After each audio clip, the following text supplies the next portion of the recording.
Hello jeune maman, bienvenue chez Point de Chausson. Cette semaine on se retrouve pour une nouvelle vidéo. Je suis Morgane, j'accompagne les femmes, surtout les jeunes mamans, à trouver leur équilibre de vie, à retrouver confiance en elles, à booster leur puissance, leur énergie et à enfin vivre la vie qu'elles veulent à plein potentiel.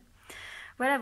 Aujourd'hui, un thème qui me tient particulièrement à cœur, qui est la confiance en soi quand on devient maman. Comment se sentir confiante lorsqu'on est tout nouvellement maman? Je vais tout simplement donner 5 astuces dans lesquelles tu pourras piocher. Et je vais essayer de faire en sorte que cette vidéo soit assez courte pour ne pas te faire perdre de temps et que tu puisses le plus vite possible implémenter ces petites astuces dans ta vie de tous les jours. Ma première astuce, c'est commencer un carnet de réussite. Tu connais certainement le journal de bord qu'on réalise pour son bébé, où on suit un petit peu pas à pas ses évolutions, son développement, où on note son premier mot, les premiers pas qu'il fait, le premier jour où il se retourne. Eh bien écoute, je t'invite à faire un petit peu quelque chose comme ça pour toi. Alors ça va certainement être beaucoup plus simple. Je te demande juste de choisir un beau cahier, un beau carnet, en tout cas quelque chose qui te donne envie d'écrire dedans. Et tout simplement, quotidiennement, d'écrire tes réussites dedans. Tes petites réussites, mais aussi tes grandes réussites. Alors les petites réussites, ça peut être le fait d'être arrivé à l'heure chez le pédiatre, avoir pris 3 repas à table sans courir dans tous les sens aujourd'hui, ne rien avoir oublié pour bébé quand vous êtes parti en balade. Voilà, toutes ces petites victoires du quotidien, mine de rien, elles sont super importantes et souvent on les voit pas.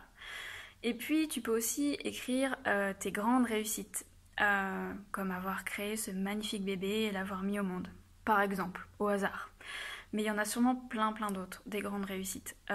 Et en fait, plus tu vas noter les petites réussites du quotidien, plus tu vas pouvoir voir aussi tes grandes réussites et pouvoir voir que chaque jour, en fait, tu évolues, tu apprends et tu es une meilleure maman, sachant que tu es déjà une bonne maman. Voilà, ça c'est mon astuce numéro 1, commencer un carnet de réussite et y inscrire quotidiennement les petites et grandes réussites que tu accomplis parce qu'il y en a tous les jours et mettre ton focus dessus va t'aider à les voir et à te sentir confiante en toi-même. Ma deuxième astuce, c'est d'arrêter la comparaison. Se comparer, c'est quelque chose qu'on fait sans vraiment y réfléchir, mais qui a un fort impact sur notre niveau de confiance en soi. Cela est ancré dans nos gènes car pendant des centaines d'années, l'avenir de la femme dépendait uniquement de son statut de mariée à Monsieur Bidule ou Monsieur Machin. Donc dans ce contexte, on comprend vite qu'il devenait vital d'être la plus belle que la voisine, plus intelligente que ceci, plus enviable, plus aimable qu'une autre femme, simplement pour s'assurer un avenir confortable en étant mariée à quelqu'un qui allait prendre soin de nous, qui allait assurer notre sécurité. Aujourd'hui, ce n'est plus le cas. J'ose espérer que les femmes sont libres de mener la vie qu'elles veulent et donc ce côté comparaison n'a plus du tout lieu d'être. On n'a plus besoin de se prouver qu'on est meilleur que l'autre et cet automatisme n'a plus cours. En fait, tu es une maman formidable, exactement comme ta voisine, et tu as de jolis défauts, exactement comme ta voisine. Toutes les mamans, même si celles qui paraissent les plus pouponnées, les plus tirées à 4 épingles, les plus décontractées, ont leurs problèmes. Et si tu grattes un peu le vernis, tu découvres très vite qu'en fait, oui, elles sont comme toi, elles ont des galères. Donc la comparaison, on arrête tout de suite, ça ne t'aide pas à avoir confiance en toi et ça n'a plus de sens aujourd'hui en fait. Ma troisième astuce, c'est de relativiser les pleurs de ton bébé. Entendre son bébé pleurer tire une sonnette d'alarme dans ton petit cœur de maman et c'est bien normal puisque tu es câblée pour répondre à ses besoins. Il n'a pas d'autre langage en fait à sa portée pour le moment, donc il pleure. Mais ces pleurs ne signifient pas forcément qu'il a mal, qu'il est en souffrance. Je suis certaine que tu reconnais déjà certains types de pleurs de ton bébé qui ne signifient pas la même chose. Soit il a faim, soit il a mal, soit il est fatigué. Et je sais que tu reconnais déjà certains de ces pleurs. Peut-être même inconsciemment. Et en fait, parfois, ton bébé, il pleure simplement pour exprimer un besoin. Le besoin d'être câliné, le besoin d'avoir un petit peu plus chaud, le besoin de voir ton visage. Et ces pleurs sont vraiment un langage et ne signifient pas automatiquement qu'il souffre. Donc je t'invite vraiment à te détendre par rapport aux pleurs de ton bébé, à ne pas lui sauter dessus avec ton stress, que je comprends. Dès qu'il commence à gémir, prends-le vraiment juste comme un signal que ton bébé a besoin de communiquer avec toi. Parce que c'est vraiment cela que servent les pleurs. Voilà, ma 4e astuce, c'est de respirer. Alors oui, je sais, tu vas me dire, bah merci Morgane, c'est en mode automatique, hein, je respire, c'est sans y réfléchir même. Mais moi, ce que je voudrais t'inviter à faire, c'est à respirer, voire même peut-être méditer pour faire redescendre ton niveau de stress. En fait, moins tu stresses, plus tu peux être à l'écoute de ton cœur, de tes ressentis de maman.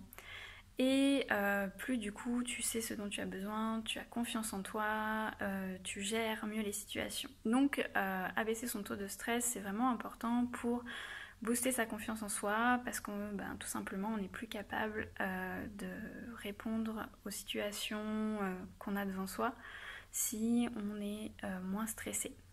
Donc je t'invite juste à respirer 3 fois. On va le faire ensemble, comme ça, ça sera déjà fait pour aujourd'hui, pour maintenant. Juste tu poses tes mains sur ton ventre, tu sens ton ventre tout rond comme et il est très cool comme ça. Et puis on va prendre une grande inspiration. Et expirer par la bouche, tout doucement. Et on va le faire 3 fois.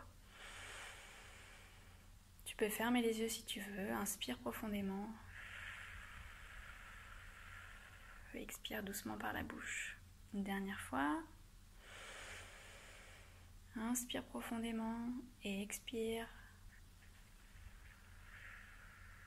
tout doucement. Quand tu sens que le stress arrive, essaie de te dire ok, respiration. Et de te faire une micro-pause comme ça, tu vois, ça prend quelques secondes, vraiment, c'est pas du tout chronophage, mais ça change beaucoup sur ton état et sur la façon dont tu vas pouvoir répondre aux situations qui se présentent à toi. Moi, ce que j'adore faire, c'est visualiser les sourires de mes filles quand j'inspire. Elles expirent, j'imagine que je leur souffle de l'amour sur elles, sur leur visage. Et tu vas voir que si tu imagines ça avec ton bébé, ça va aussi te remplir de gratitude, sentir que ça te fait vraiment du bien, ça t'apaise et tu vas te sentir bien plus forte. Fais-moi confiance. La 5e petite astuce que je voulais te donner, c'est de danser comme une folle. Ouais, je sais, allez, un petit peu de lâcher prise. En fait, c'est vraiment une belle façon d'être toi-même que de danser. Ça te permet aussi de lâcher prise, de te mettre en énergie, parce que parfois on en a bien besoin après une nuit toute pourrie. Et puis danser, ça peut être aussi un moment de complicité avec bébé. Prends-le simplement contre toi ou dans un moyen de portage et voilà, c'est parti pour le déhancher. Mets la musique que tu aimes, ta musique préférée, celle qui te fait bouger. Et fais attention parce que bébé risque de vraiment apprécier. Bouger ensemble en musique, c'est aussi une façon de créer un moment de complicité entre toi et ton bébé. Et aussi avec ta famille, parce que tout le monde peut s'y mettre, papa, des aînés si tu en as. Donc ça peut vraiment créer un super moment de complicité et c'est tout simple, c'est à portée de toutes les mamans. En fait, par ce petit moment tout simple, je veux surtout te montrer qu'il n'y a pas besoin de faire des choses extraordinaires pour se sentir confiante, pour se sentir une bonne maman. Il faut vraiment pas grand chose pour pouvoir apporter à ton bébé ce dont il a besoin, le faire sourire, une petite danse, une petite comptine, une petite grimace. Ça peut faire sourire ton bébé et vraiment te donner confiance en toi.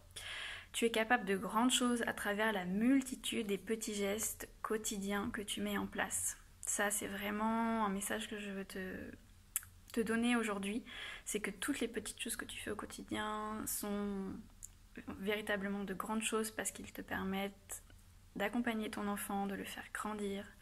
Donc ne néglige pas tous ces petits moments, ces petits gestes que tu fais pour ton bébé.